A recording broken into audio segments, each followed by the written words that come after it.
சலாத்து தஸ்பீஹ், தஸ்பீஹ் தொழுகை பொறுத்தவரையில சலாத்து தஸ்பீஹ் பரவலாக நம்ம நாட்டுல அதே மாதிரி சில அரபு நாடுகள்லையும் தொழு வைக்கப்படுறதை நம்ம பார்க்கிறோம்.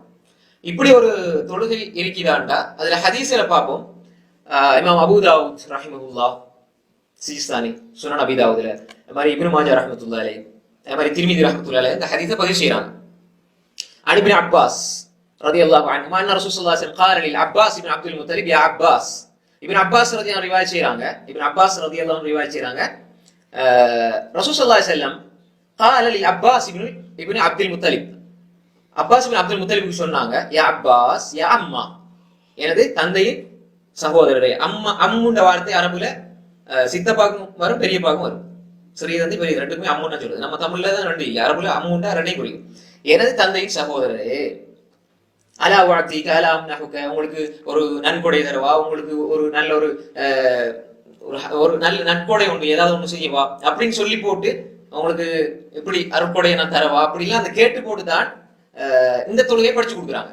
இதை ஒரு கிஃப்டாக, ஒரு சன்மானமாக அலா வாத்திக அலா அம்னஹுக இதை தரவா அப்படின்னு சொல்லி ஒரு கிஃப்டா அந்த தொழுகை தரவான்னு சொல்லி படிச்சு தான் இந்த தொழுகையை கொடுக்குறாங்க. அப்ப இது இந்த ஹதீஸ் எப்படி நீயத்து வைக்கணும், எப்படி தக்பீர் கட்டணும், எப்படி ஓதணும் என்பதெல்லாம் ஹதீஸ்ல அப்படி வருது. நீயத்துங்கிறது பொதுவா உள்ளதானே, எல்லாத்துக்கும் எண்ணத்துல உள்ளது. ஒரு ரக்காத்துல எத்தனை தஸ்பீஹ் செய்யணும் எல்லாம் வருது. இப்ப அது நமக்கு தேவையில்லை. ஏன்னா இந்த ஹதீஸ் முதலாவது பல கிரந்தங்கள்ல இது பதிவு செய்யப்பட்டாலும் ஒரு சில அறிஞர்கள் இந்த ஹதீஸ்கள் பல வழிகள்ல வாரதுனால இதை சுன்னத்துன்னு சொல்றாங்க.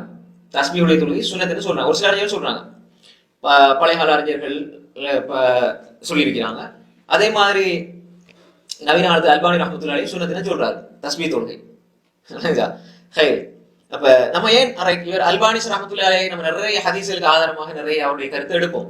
அப்ப அதனால இவங்க அல்பானி ரஹ்மத்துல்லாஹி சொன்னா சரின்ற அடிப்படையை தான் பேசுறாங்கன்னு நினைச்சிடக்கூடாது இல்லை சார். அதனால சொல்றேன், அவர் சுன்னத்துன்னு சொல்றாரு, இது அவருடைய கருத்து. வேற சில அறிஞர்கள் இந்த கருத்தை சொல்றாங்க. ரைட். அப்ப இது அவங்க சுன்னத்துன்னு சொல்றதுக்கு அவங்க இந்த ஹதீஸுடைய மஜ்மூ துருக் எல்லாத்தையும் சேர்த்து ஒட்டுமா எல்லா ஹதீஸையும் திரட்டி போட்டு இது ஹசன் இந்த தரத்துல வரும் என்று அவங்க சொல்றாங்க. சலாத்து தஸ்பீஹ் சுன்னான்னு ஒரு குழு சொல்றதை நம்ம பார்த்து தானே. சலாத்து தஸ்பீஹ் ஒன்று கிடையாது என்ற கருத்தை சொல்லக்கூடியவர்கள், இதான் சரியான கருத்து, இதுதான் நம்ம இருக்கிற கருத்து. இந்த கருத்துல ஹனாபிலாக்கள் ஹம்பலி மதுஹபை சார்ந்தவங்க இருக்கிறாங்க.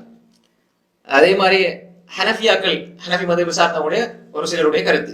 ஹனஃபியாக்கள் பல கருத்துக்கள்ல ஒரு கருத்து இது. ஏன்னா அதுல பல அறிஞர்கள் அதுல இருக்கிறாங்க. ஒவ்வொருத்தரும் ஒரு விதமாக அணுகுவாங்க. சில அறிஞர்களுடைய கருத்து இப்படி இருக்குது. அதே மாதிரி தஸ்பீஹ் தொழுகை ஒன்று இல்லை என்பது. அதே மாதிரி இப்னுல் அரபி அல் மாலிகி ரஹ்மத்துல்லாஹி அவர்களும் இல்லைங்கிறத சொல்றாங்க. இப்னு தைமியா, இப்னு ஹஜர் அல் அஸ்கலானி, அவர் ஷாஃபிஈ, அவர் என்ன செய்யறாரு, அவரும் இல்லைங்கிறாரு. இமாம் ஷவுகானி அவரும் இல்லைங்கிறாரு. அல்லாமா பின் பாஸ், இப்னு உஸைமீன் ரஹ்மத்துல்லாஹி அஜ்மஈன் இவங்க எல்லாம் இல்லட்டே சொல்றாங்க. தஸ்பீஹ் தொழுகை ஒன்று கிடையாது. ரைட். இப்ப கால இப்னு குதாமா ரஹிமஹுல்லாஹ் அதே மாதிரி இந்த ஹதீஸ் பலவீனமானது என்பதை அபு ஹாத்திம் ராசி, அலி இப்னு மதீனி எல்லாம் நுக்காத் மிகப்பெரிய ஹதீஸ் துறை ஜாம்பவான்கள், புகாரியுடைய ஆசிரியர்கள், அலி இப்னு மதீனி அவங்க எல்லாம் இந்த ஹதீஸ முன்கர் பலவீனமானதுன்னு சொல்றாங்க. கால இப்னு குதாமா ரஹிமஹுல்லாஹ் ஃபில் முக்னிங்கிற ஒரு கிரந்தம் இப்னு குதாமா ரஹிமஹுல்லாஹ்வுடைய முக்னி இருக்கிறது. அதுல முதலாம் ஜுஸ் 438ல சொல்றாங்க, அஹ்மத் இப்னு ஹம்பல் ரஹிமஹுல்லாஹ் இந்த ஹதீஸ் எல்லாமே பலவீனமானது என்பதை சொல்றாங்க. இமாம் அஹ்மத் இப்னு ஹம்பல் யாரு, இமாம் சுன்னா, அவர் சொல்ல இந்த ஹதீஸ் எல்லாமே பலவீனம், ஆதாரம் இல்லாது என்பதாக சொல்றாங்க. கால ஷேகுல் இஸ்லாம் இப்னு தைமியா ரஹிமஹுல்லாஹ் ஃபி மஜ்மூஇல் ஃபதாவா 11,579ல சொல்றாங்க, ஹதீஸ அபூ தாவூத் திர்மிதில அறிவிச்சிருக்காங்க. ஆனா ஐமத்துல் அர்பா யாரும் இதை சொல்ல இல்ல. அபூ ஹனீஃபா, மாலிக், அஹ்மத், ஷாஃபி இவங்க சொல்ல இல்ல கருத்தை அவர் சொல்றாரு. யாருமே பெருசா இதை ஆழமாக பேசல. அஹ்மத் இந்த ஹதீஸ லைஃப்னு சொன்னாங்க ரஹ்மத்துல்லாஹி அலைஹி. அப்ப யார் இந்த ஹதீஸ் இந்த அடிப்படையை பார்க்கின்ற பொழுது இது இட்டுக்கட்டப்பட்ட செய்தி என்பதாக இப்னு தைமியா ரஹ்மத்துல்லாஹி சொல்றாங்க. அது மௌது இட்டுக்கட்டப்பட்டது என்பதாக சொல்றாங்க இப்னு தைமியா ரஹ்மத்துல்லாஹி அலைஹி. அதே மாதிரி கால இப்னு ஹஜர் ரஹிமஹுல்லாஹ் சொல்கின்ற பொழுது அபூ ஜாஃபர் அல் உகைலி ரஹிமஹுல்லாஹ்வுடைய கருத்து. அபூ ஜாஃபர் அல் உகைலி அவங்க சொல்றாங்க என்னடா, இப்னு ஹஜர் அந்த கருத்தை கொண்டு வரார். லைஸ ஃபி ஸலாத்தி தஸ்பீஹ் ஹதீஸுன் யஸ்புத், ஸலாத்து தஸ்பீஹ்ல எந்த ஒரு சஹீஹான ஹதீஸும் கிடையாது என்பதை அபூ ஜாஃபர் அல் உகைலி. அபூ பக்கர் இப்னு அரபி சொல்றார், லைஸ ஃபீஹா ஹதீஸுன் ஸஹீஹ் வலா ஹஸன், சஹீஹான ஹதீஸோ ஹஸனான ஹதீஸ் எதுவுமே கிடையாது. வபாலக இப்னுல் ஜௌஸி ஃபதக்கர ஃபில் மௌதுஆத், இப்னுல் ஜௌஸி ரஹிமஹுல்லாஹ் அவருடைய மௌதுஆத் இட்டுக்கட்டப்பட்ட செய்திகள் கிரந்தத்துக்குள்ள கொண்டு வந்துட்டார். இது இட்டுக்கட்டப்பட்ட செய்திகள், தஸ்பீஹ் தொழுகை சம்பந்தமான ஹதீஸ் எல்லாமே ஆதாரமற்ற இட்டுக்கட்டப்பட்ட செய்திகள். அதே மாதிரி அபு மூசா அல் மதீனி வந்து ஒரு ஜுஸு ஃபி தஸ்ஸீன்னு சொல்லி அவர் ஒரு ஜுஸு எழுதினார். முன்னாடி உள்ள அறிஞர் அவருக்கு. ஆனால் அதுல இருக்கக்கூடிய அனைத்து வலஹக் அன் துர்கஹு குல்லஹா ضعيفா, எல்லாமே பலவீனமான என்பதை ஹாஃபிஸ் இப்னு ஹஜர் சொல்றாரு அல் அஸ்கலானி ரஹ்மத்துல்லாஹி அலைஹி. ஷாஃபி மதஹப்ல சிலவங்க தொழுவாங்க.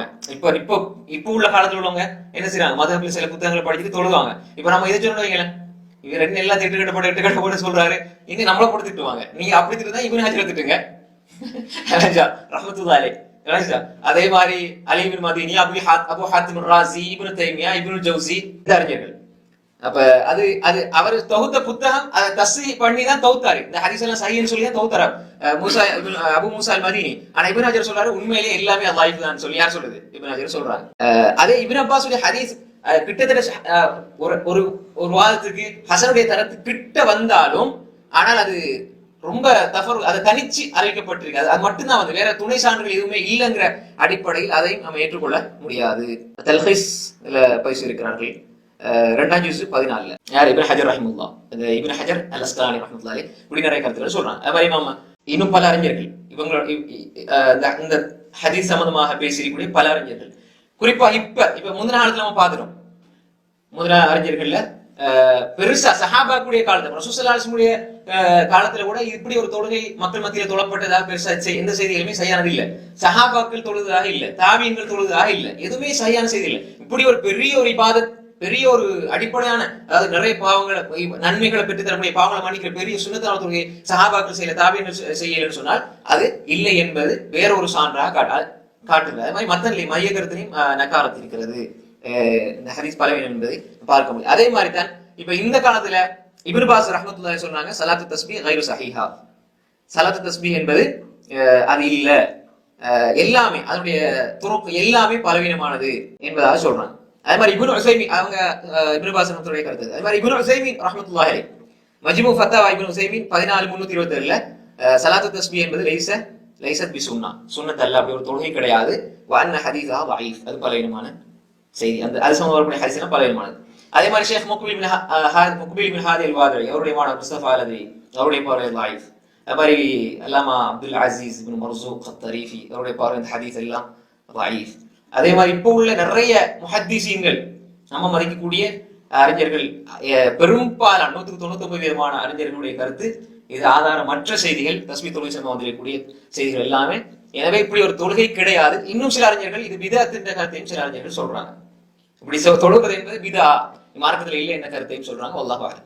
இப்ப நான் அதான் இந்த விஷயத்த, ஏன்னா இதுல நிறைய இப்ப நம்ம தமிழ்நாட்டிலே சரி, இலங்கையில சரி, ஷாஃபி மதத்துல கூட இருக்கிறதுனால பிற்பட்ட காலங்களில் உள்ள சில புத்தகங்களை படிச்சுட்டு அதிகமாக இந்த தொழுகை இருக்குது, அப்படி தொழணும் சுன்னத்துன்னு சொல்லக்கூடிய பலர் இப்ப நம்ம இந்த கருத்து சொல்லும் போது என்ன செய்வாங்க, இது இங்க சொல்லும் போது சரி ஒரு வீடியோவாக அல்லது ஏதாவது ஒரு பகுதி வரும்போது நம்மளை போட்டு விமர்சிப்பாங்க. இது என்ன இவர் இப்படி சொல்றாரு, ஷாஃபி மதத்துல எல்லாம் படிச்சு போட்டு எல்லா புத்தகத்தையும் படிச்சுட்டு, அதுக்கு நமக்கு ஹக்குன்னு ஒண்ணு தெளிவா வரும்போது நம்ம சொல்லி ஆகணும். அதனால வந்து இப்ப நம்ம வந்து நம்மளோட கருத்தை இல்லை, இத்தனை இமாம்களுடைய கருத்து. அப்ப இத்தனை இமாம்களும் உதாரணமா நீங்க நம்ம சொல்ல நம்ம மாணவர்களுக்கு, நம்ம படிக்கிறவங்களுக்கு, நம்மளோட சார்ந்து இருக்கிறவங்களுக்கு நம்ம சொல்ற விஷயம் இதுதான் குர்ஆன் சுன்னா. அதனால நீங்க உங்களோட கருத்தை நீங்க சரி கண்டா எடுத்துட்டு போங்க, உங்களுக்கு அல்லாஹ்வுடைய விஷயம். நம்மளை எடுக்கணும், நீங்க என்னதான் பின்பற்றணும் நாங்க சொல்லவே இல்லை. நீங்க விருப்பம்னா எடுங்க, அதுக்கு அல்லாஹ்வுடைய நாட்டம் இல்லை. விருப்பம்னா எடுங்க, தெளிவு இது. நம்ம என்ன எங்க எத்தி வைக்கதான் எங்களோட கடமை. எடுத்தா எல்லாம் வச்சுக்கிட்டு போட்டா நீங்க எப்படி சொல்லி கண்டாண்ட மாறுத்துறோம். எல்லா அறிஞர்களுக்கும் உள்ள பிரச்சனை கண்டாண்ட மாறு போட்டு திட்டுவாங்க. அப்ப என்ன இருக்குன்னா, உனக்கு ஏதாவது தெரியுது அனுப்பி எடுத்து அமல் செய்யும். இது என்னுடைய கருத்து, நான் சொல்லிட்டு போறேன். இப்ப உதாரணமாக ஃபஜ்ர் தொழுகையில குனுத்தோர பிதாத்து நான் சொல்றேன், அதான் சரியான கருத்து. ஷாஃபி மதத்துல சுன்னா, அபூ ஹனீஃபா ரஹ்மத்துல்லாஹி பிதாத்துங்கற, நான் பிதாத்துங்கற, நீங்க அபூ ஹனீஃபா திட்டுங்க, அதை திட்ட மாட்டாங்க. அப்ப நான் சொல்றேன் என்ற கருத்து நான் சொல்றேன், அதுல நான் உறுதியா இருக்கிறேன். அது மாதிரி உங்களோட கருத்துல நீங்க உறுதியா இருக்கிறேன்னு எடுத்துட்டு போங்க. என்னதான் பின்பற்றணும் நாங்க சொல்லவே இல்லை. என்ன பின்பற்றணும் நான் சொல்ற கருத்து தான் சரின்னு சொல்லவே இல்லை. அப்ப எங்களுக்கு ஆய்வு செஞ்சு பல மணி தியானங்கள் இமாம்களுடைய அந்த உதவியால அவங்களுடைய ஆய்வுகளை வச்சு சரியான இதுதாங்கிறது நம்ம என்ன செய்யறோம் சொல்றோம். எனவேதான் இந்த விஷயத்துல இப்படி ஒரு ஹக்கு, ஒரு தெளிவு ஒன்று கிடைக்குதுன்னு அதை எடுத்து நம்ம என்ன செய்யணும், போய்விட